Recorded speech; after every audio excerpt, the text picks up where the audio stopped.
He says he'll notify the radio car on my district. That's swell. You're on record now, so thank him. Thank you for your courtesy, Captain. Yes. Goodbye. When we get through wrecking her reputation, the court will be glad to award you the boy's custody. Nat, you're a bigger heel than I am. Oh, Daddy! Daddy! Yes? I don't want to go back to school. Well, you don't have to go back to school, son. Oh, goody. Where am I going? Down to Mr. Flavin's place at the beach. Remember? Used to play on the sand there. Yeah. Gee, did I have fun. All right, son. You run along. Wait a minute, Bobby. Let's put your little hat on. There we are. Chick. You've been drinking again. You're drunk. No, I ain't. Just had a little snort to steady my nerves. I thought I told you to lay off that stuff. Oh, quit your squawking. I know what I'm doing. That's enough out of you. Go on.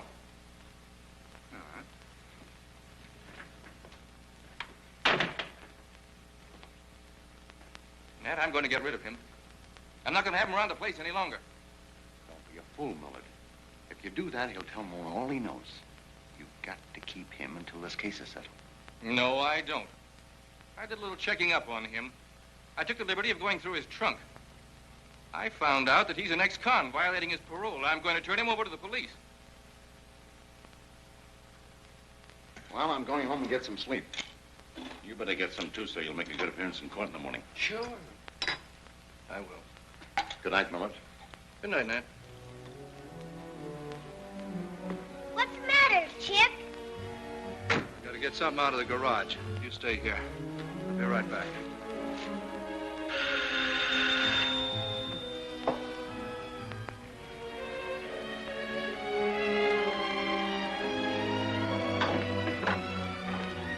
Hello, Mona. Glad to see you.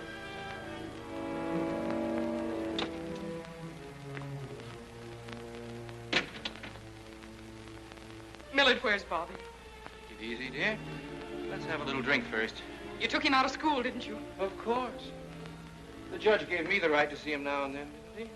But you've never exercised that right. I know I haven't been very fatherly, but I intend to try and make amends. Millard, let's understand each other.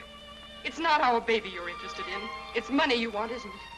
I've got to live, and you'll have to admit I can't do very well on the pittance father left me. Suppose I could raise some money.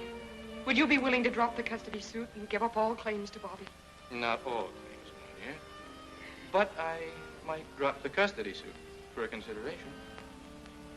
How much? Well, I could get along on $2,000 a month until he comes of age. Where can I get that much money? That shouldn't be difficult. Norton ought to be gallant enough to protect the woman he intends to marry. You leave Norton out of this. I've taken about all I can stand from you, Millard. I want to know where my baby is, do you hear? Right now, do you hear? Still get hysterical about nothing, don't you? You're beautiful. I don't blame Norton for being mad about you. Mona! Come back!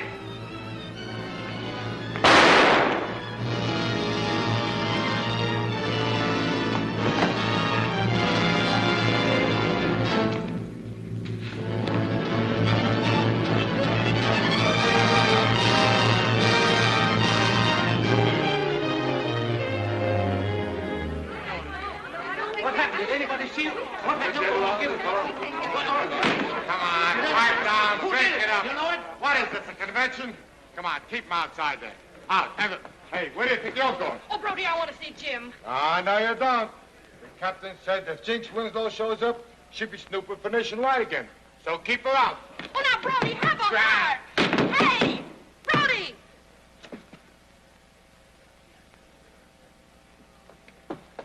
Then all of a sudden, a woman ran down from the porch and cut across the lawn.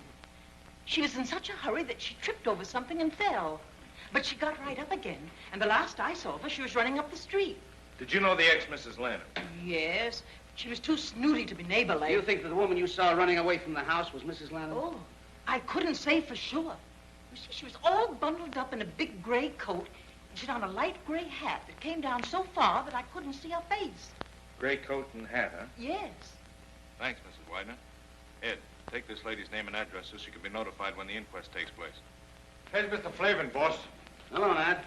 Hello, Captain. Have a seat. We'll be with you in a minute.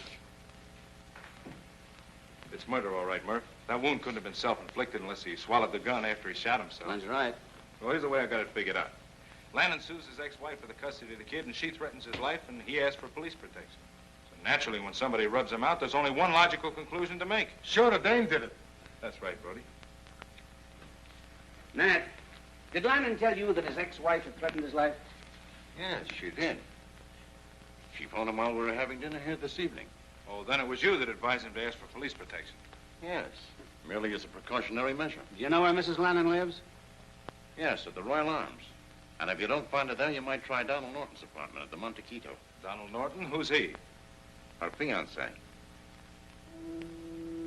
Come on in, Brody. Let's look around.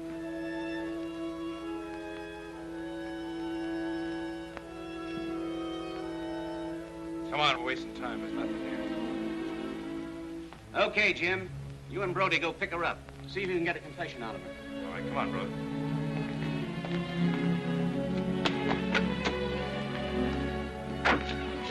Don't let anybody in the house, man.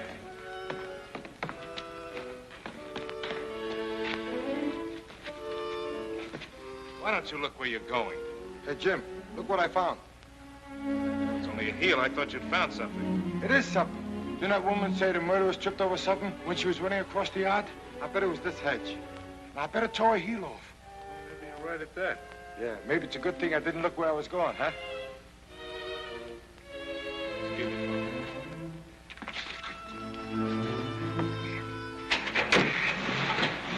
Step on it. Come on that car. Don't lose him.